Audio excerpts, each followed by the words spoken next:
Sydney is preparing for tonight's festivities under heightened security as lingering fears from the Bondi terror attack threatens to keep crowds away.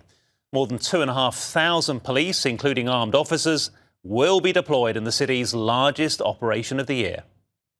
Officers are rolling out a visible show force across Sydney as the city, still on edge from this month's terror attack, contemplates whether it feels safe to celebrate. I think you just got to live your life, don't you? Yeah.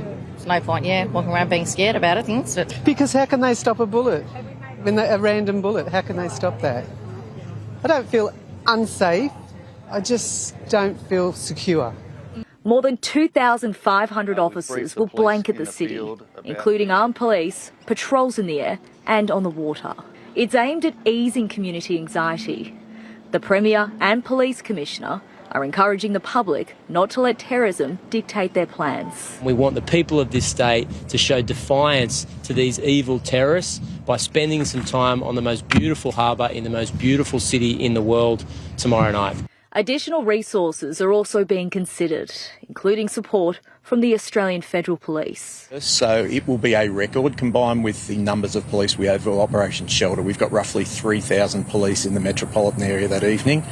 We just want to make sure that that the community feel comfortable. Tens of thousands usually pack the Sydney Harbour foreshore, but this year that turnout is not guaranteed. Premier Chris Minns is encouraging people to come, but warning police will act quickly if they don't do the right thing. If you're down here and you're intent on causing disruption and ruining other people's nights or being a dickhead, then New South Wales Police will take action against you. Extra police transport services will be rolled out, but revellers are being warned to expect delays. We'll have more than 1,000 additional services in place, and that's roughly 40% more than the busiest weekday that you would normally experience on public transport.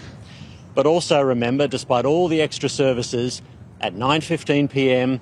and about 15:15 midnight, most people will try and head home or move to a different location. So please be patient. Bondi's New Year's Eve events have been cancelled and the city will instead pause to reflect. The Harbour Bridge will be lit up with a menorah at 9 p.m, followed by a moment of silence to honour the 15 victims of the Bondi beach attack at 11 p.m. For a New Year's Eve where safety, not spectacle, is front of mind. Lauren Forbes, Sky News Sydney. Other states are also taking extra precautions to ensure public safety this New Year's Eve.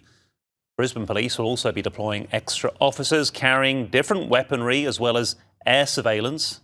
In Melbourne, the city is preparing a laser lights display, allowing people to see the midnight showcase from the suburbs, not just in the city.